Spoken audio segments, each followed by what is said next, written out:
Thank you very much for joining this talk tonight. This is all about the development of Leadburn Community Woodland over the last 16 years.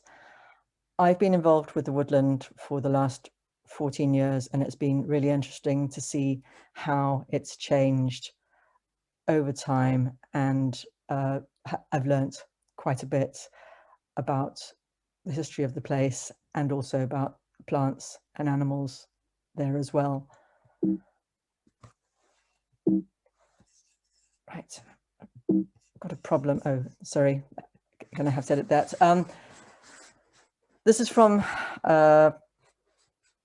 pre-railway days, a comment on the bleakness of Leadburn,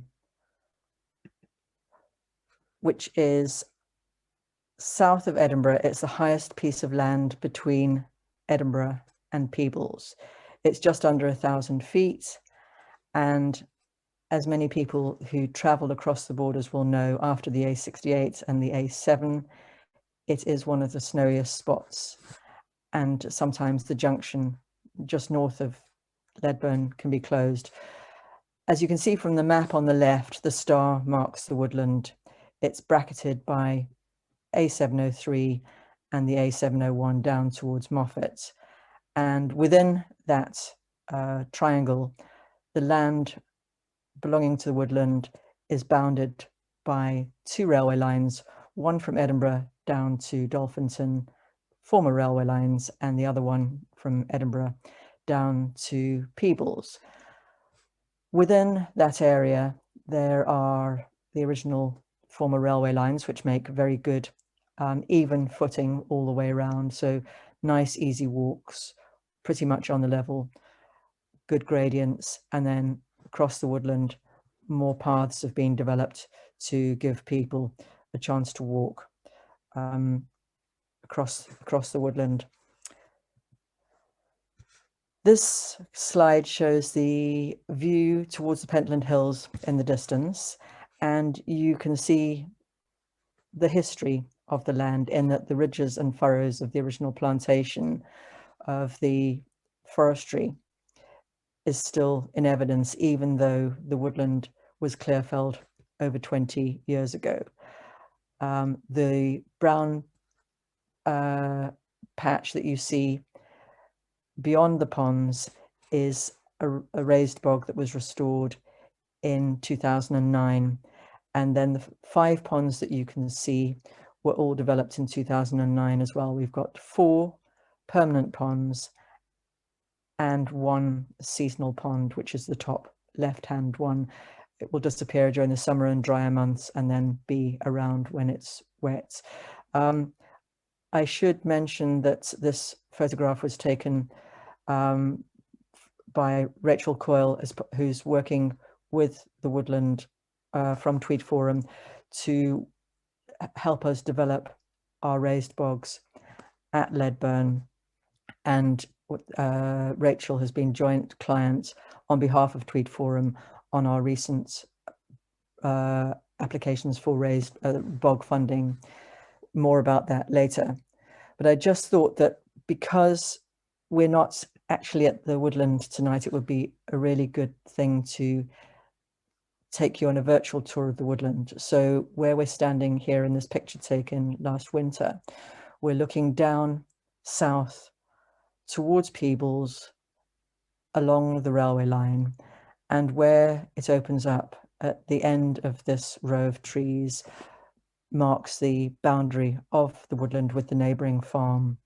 And just before that boundary, we now have a point where we turn right and go along to the newly restored raised bog, which you can see in the left-hand photograph on the right-hand side. All the standing timber has been removed and the raised bog has been restored. The photograph on the left shows how we're developing the paths with lots of effectively mini sleepers across the track, which has subsequently been covered in wood chips.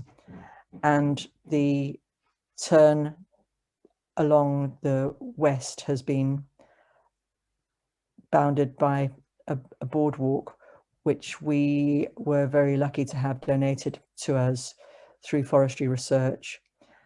We've got 50 of those 2-meter boards to make a boundary with the standing timber that you can see in the left-hand photograph. So effectively, we're doing a dog leg turn along in front of the standing timber there. We have put in a series of boardwalks over the wetter parts of the site, and the steps that you see in the right-hand photograph looking towards the Pentlands take you up onto the railway line, former railway line to Dolphinton. That just gives you an idea of the vegetation. It's very wet in that area, a lot of runoff from the neighbouring farms, and we've planted willow and alder in that area to help take up a lot of the water in the area, and hope that it'll become drier underfoot for our visitors. Following on from going onto the Dolphinton line, going back north towards Edinburgh, there are various interesting places to look at on the way. This is a bench that was put in about 18 months ago for Nick Hayes, who was a physics teacher in Pennycook, celebrating his life, and this is put in by his family, which is a very kind donation. The building we see here is known as the laboratory building. It was put in during the World War II when the Navy took over part of the woodland to use as a munitions store. They wanted to move a lot of the munitions that were coming into Leith away from the coast, and so built a spur off the railway track that ran through the site to the building, and I suspect that there was some analysis of various pieces of munition that went on in the building here. Where the two railway lines meet, there's a finger post, it's known as Junction Wood, and then heading back towards the car park at the lay-by at Leadburn itself, past a series of benches, and on the right-hand side, you will see there somebody walking dogs. I think the one comment to make here is that during lockdown from March last year, 2020, we have had a 5-fold increase in the number of visitors. A lot of people locally coming to walk here, people finding it for the first time, even though the woodland has been established for 16 years now. A lot of people locally weren't even aware of the woodland's existence, despite newspaper articles, visits to various fairs and events in the town. There are at least 3 professional dog walking companies, and the increase in footfall across the site has meant that looking after our paths and the establishment of new ones has become a priority, because over the winter 20 into 21, there were parts that were a bit like chocolate cake mix, very boggy, and you certainly couldn't go on the walk in anything other than Wellingtons. The next 2 are the only 2 slides where you've got lots of words, so bear with me. This just gives you a little bit of background. The land, as you saw in the very first slide, is the moorland, which led into a farmland, and then the railways were developed from 1855 onwards. I hadn't realized that the Dolphinton line only ran until 1933, but then, as you saw with the laboratory building, it was reopened, and that was kept open. And I suspect that there were various things going on the site to do with the munitions store right through to 1960. We have met some of the people who worked as teenagers for the Forestry Commission in 1964 when the first trees were planted. It was a plantation of 100 acres, Sitka spruce and lodgepole pine. And that continued right through to 2001, when the Forestry Commission felt that as what they perceived to be a small site, that it wasn't commercially viable to have an operation there and to have timber trucks going in, extracting, and then doing the replanting. So at the time, there was an opportunity to form a community group. There was a keenness to sell to a community group rather than to sell to a private sale, for instance, to the neighboring farmer or something like that. In parallel with the plantation being operated for the duration of 64 through to 2001, there was also a small area, 32 acres, where the Forestry Commission was also looking at how peat would cope with conifers being planted on it. So there was an area of, I think, about 130 plots where different types of conifers were being grown as an experimental project to see how well the different tree species coped with being planted in different depth of peat.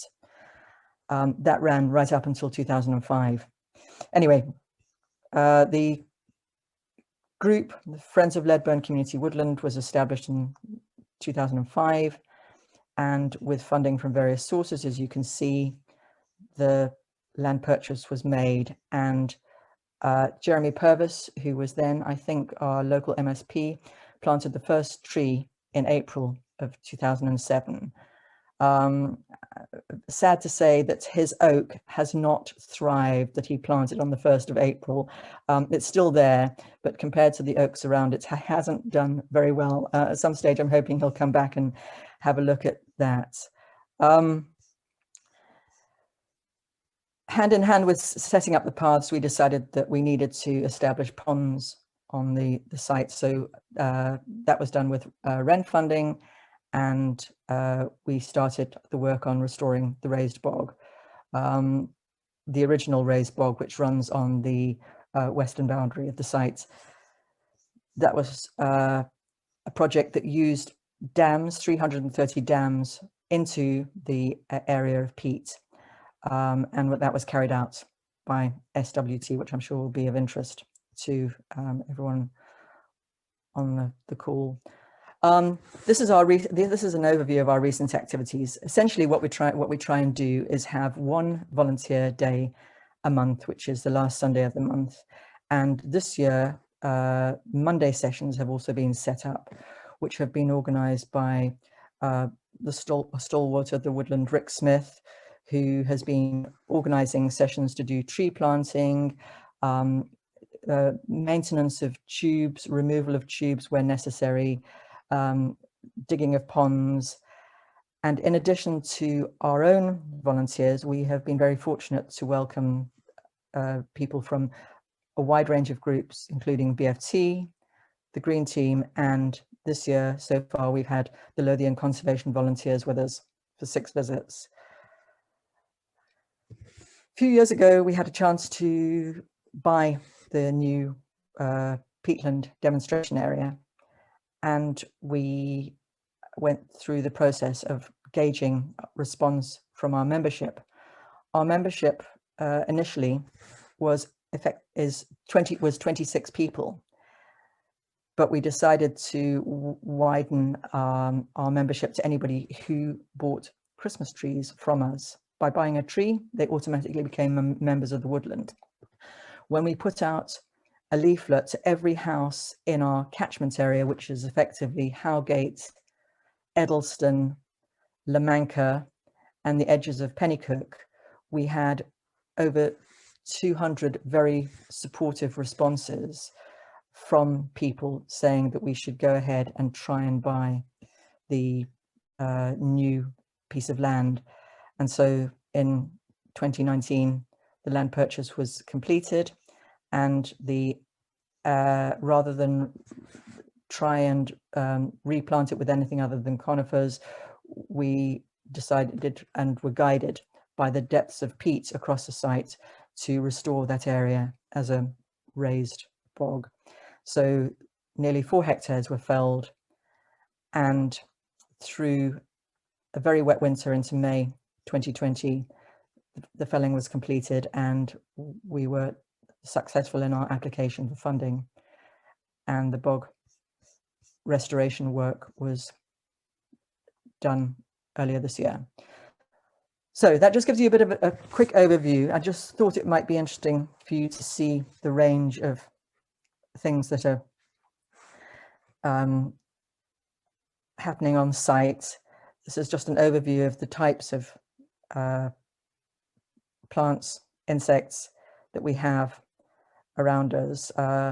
It was a very desolate area when it was first clear felled, but over the years, the number of species that have come in have increased quite dramatically.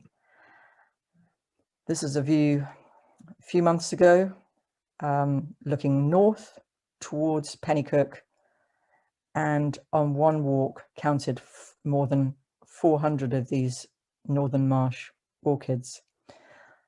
I hope I'm right in my identification. If anyone has any comments or queries, do stop me and ask.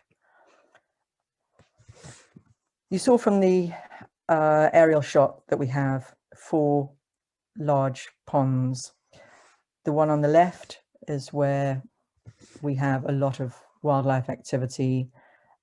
We have geese there, and the one on the right is our seasonal pond, the one that comes and goes, and it comes and goes because the Victorians built our railway lines so well that we haven't managed to stop the water draining away, because the drains under the railway line are so well established. Once again, cotton grass earlier in June, same time as the orchids were out. And we see hares nearly every time we are at Leadburn, particularly towards the Dolphinton gate end of the woodland. And there were various leverets seen. John Ford, who's credited here with taking the photographs, is one of our keen committee members, very good photographer. And instead of sending out a monthly newsletter to people about what's going on at the woodland, we've decided that the easiest way to keep people up to date is to send a series of photographs with nothing else. Maybe once a year or twice a year we'll put a comment in, but pretty well a roundup of interesting photographs that we or anybody else have taken. And this is one of John's shots. Well, in fact, I think there's a series of John's shots coming up here. Yes, it's common blue. This is back to the northern end of the woodland, and this is a project that we worked on with the children from Edelston Primary School, in addition to building nest boxes to go in the conifers that you see behind the Bug Hotel. They put together this structure, which is occupied, and it'll be interesting to see what's happened over the summer.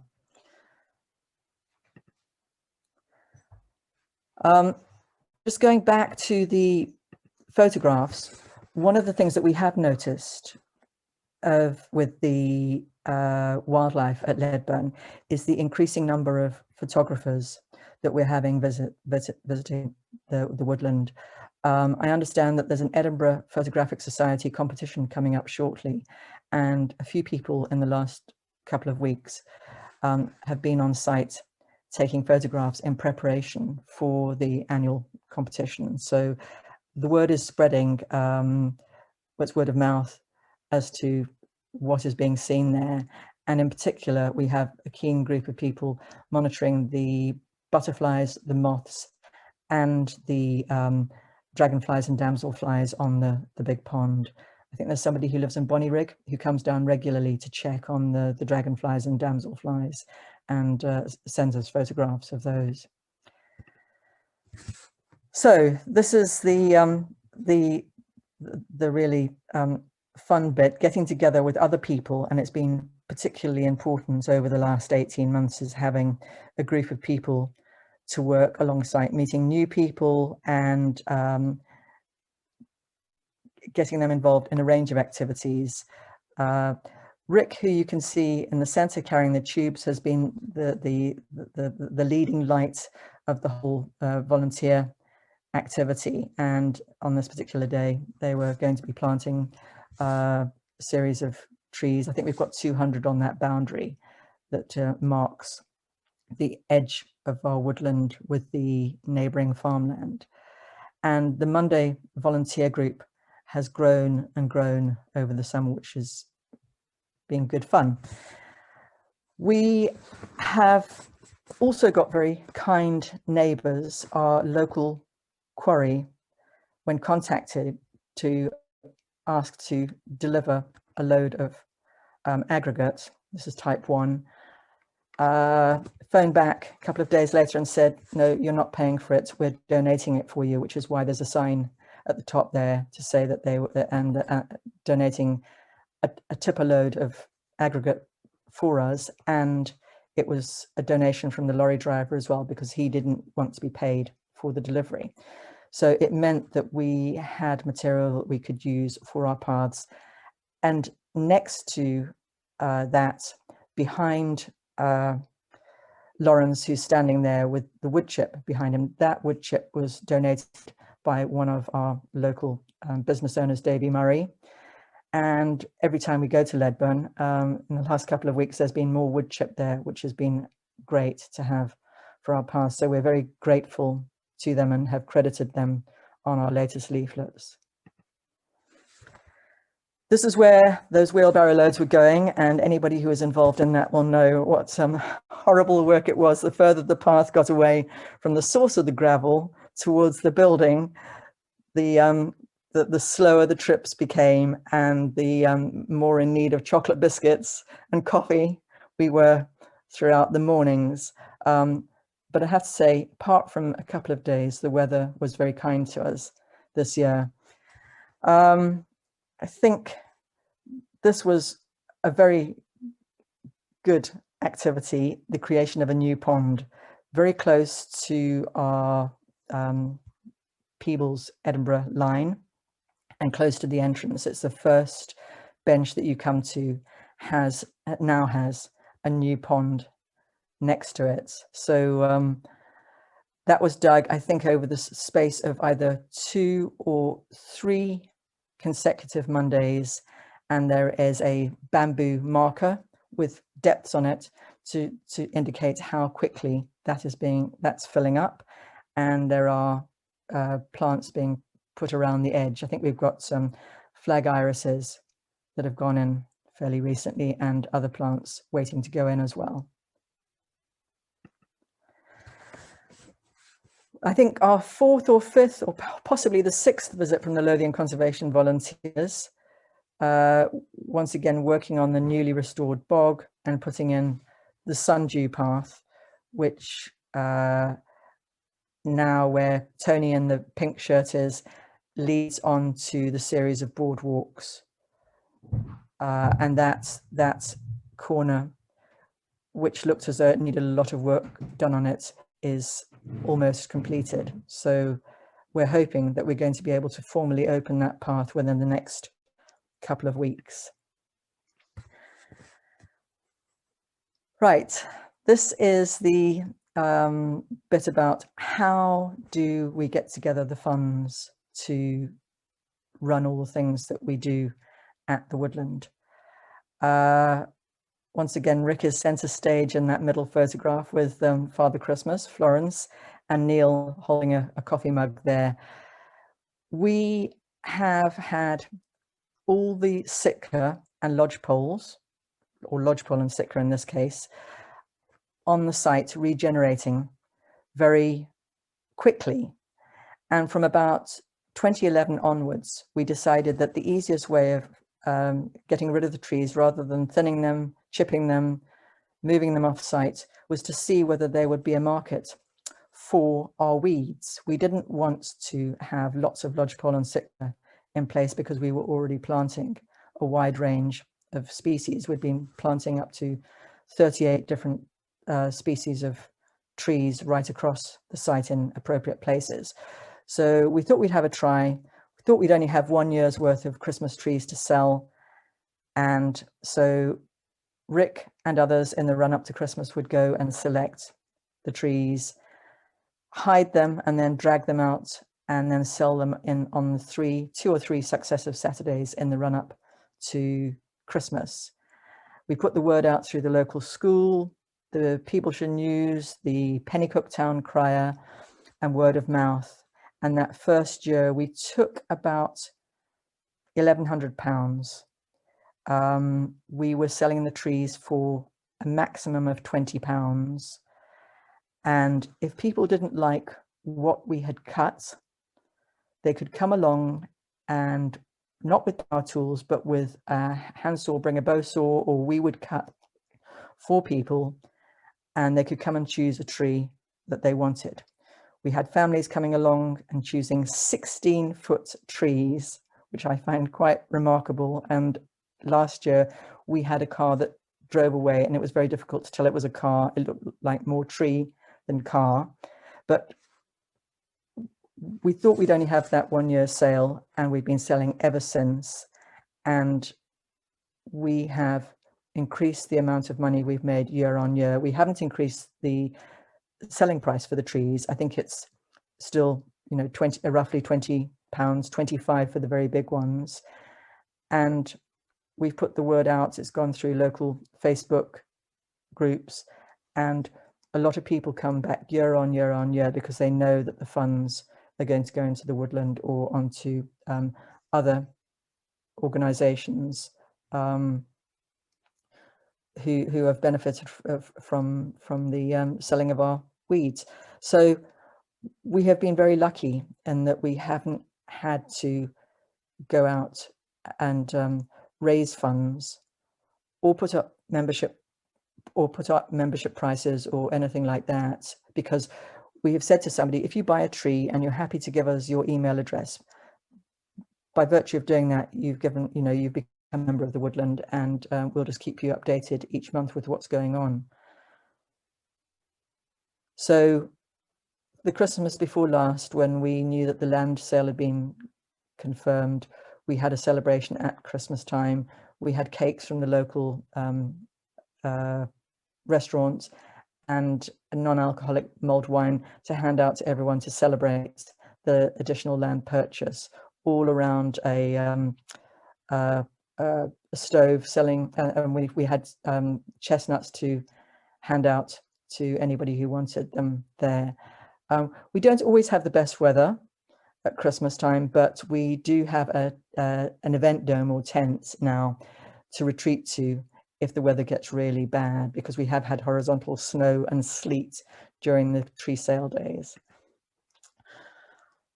So that's about our funding. This is about the depth of our peat right across the site and the fact that we are sitting on raised bogs. You can see the darker areas there, the purple and pink areas show just how deep the peat is, 4.5 to 5 meters on the western side of the woodland. And then the bit that's grey with the Forestry Commission logo below, that runs from half a meter through to 5 meters at the south end as well. And I'm waiting for an updated map from Tweed Forum for that. This gives you an idea of what the original demonstration area looked like. This hasn't been felled. This is still on site. And each of the 130 experimental blocks had a label on it, and you can see all those posts all the way down that avenue there, marking what's there. So on the second label, it says SS, that's Sitka spruce, and then it says Masset QCI, which stands for Queen Charlotte Island. So that tells you where the seed in that compartment comes from, and that would have been monitored all the way down the block. And that's the project that ran right through from 67 and 77 through to 2005. So we're just keeping those as part of the history of the site, and one of our interpretation boards will be about that. This is what this, the demonstration area looked like when the felling started. There was 800 tons of timber extracted from the site, and you can see it all being moved to close to the lay-by, taken by Graham, who drove the tractor, and left there for being collected. Most, well, not most, but a lot of the timber was sold to Pentland Biomass, which is based probably less than 10 miles away from where the woodland is. So that was great in terms of transport. It wasn't going too far afield. And you can see what it looked like. This is the track to the lay-by, and that was all eventually removed in the summer last year. This is the work that was being done once the timber was removed from the site. Rachel came along with her drone and took some shots, and that will continue because there needs to be monitoring for the peatland action funding that we received. We need to keep tabs on what's happening on site in terms of the water depths across the restored site. So one of the things that happened was when we put the application in, we weren't quite sure what was going to happen to all the timber. The main timber was taken off site, but the brash and all the leaves and everything were lying on top of it. And there was some discussion as to whether that should be taken off and then the peat should have been restored, or whether the brash should be incorporated into the bog itself and just turned over. And in the end, that's the decision that was made, to take the digger and to flip all the stumps and to then push all the stumps into the bog. And for the digger, as you can see here, going backwards and forwards, just making sure that all of the brash is incorporated into the site, and that will eventually be part of the restored bog, with a margin all the way around the edge. One of the things I have to say is that somewhere in that block of trees that you can see in the right-hand image there were ravens nesting. They were not in the least bit put out by the fact that the digger was going up and down. All the work that was happening in terms of the felling, extracting, and then the digger didn't bother them at all. This work took place in March, lasted a couple of weeks, and meant by the end of the month, it just looked like a brown, smooth covering on the ground. We held our first ever BioBlitz in June this year, and have to thank Michelle, because Michelle was instrumental in getting us set up and made some extremely good suggestions as how to run the BioBlitz. This was setting up the night before. John Williams, who's very involved in moth trapping locally, set up a series of traps around the site, and then he actually stayed overnight, and at 5:30 the next morning opened all the traps to see what had been caught, and we've kept a record of all the species that were recorded over the day. Michelle, I think these are your hands in the pond dipping session that you ran at the laboratory pond. I think that's a newt there that you're showing, and somebody's recording it on their phone.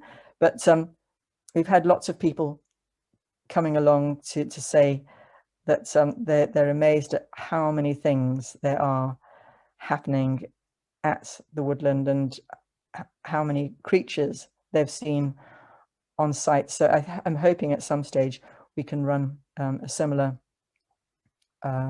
event and invite the experts, the entomologists, the plant specialists, the moss specialists, and even the earthworm specialist who came from Peebles to tell us that we had 3 different types of earthworm at the woodland.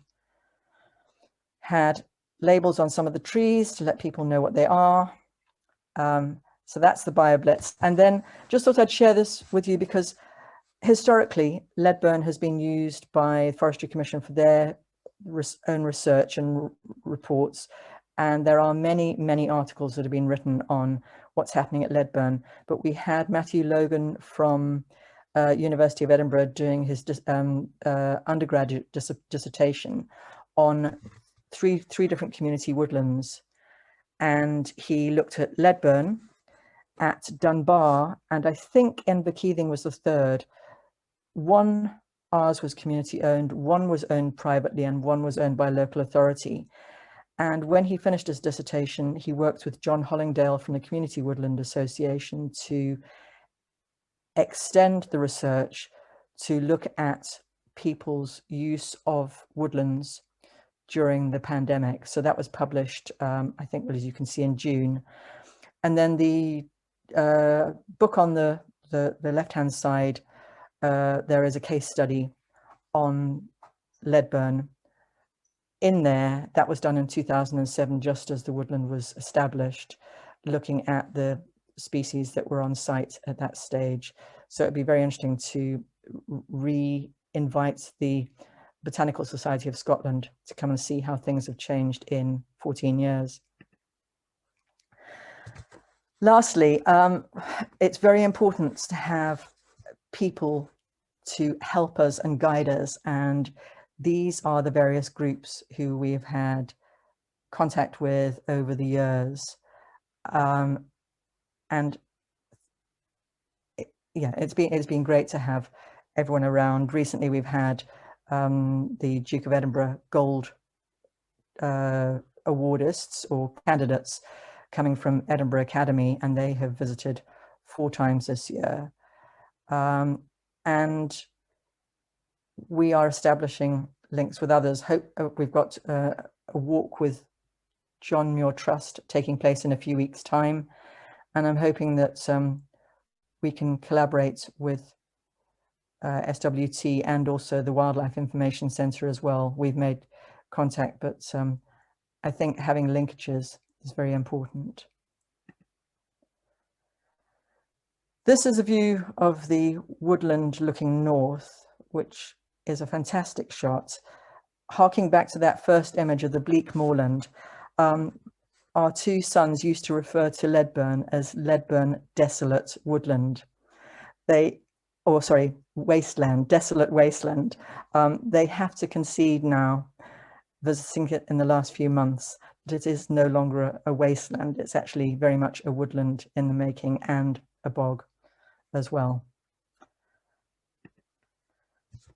That's the end of my talk. And if there are any questions, happy to answer them.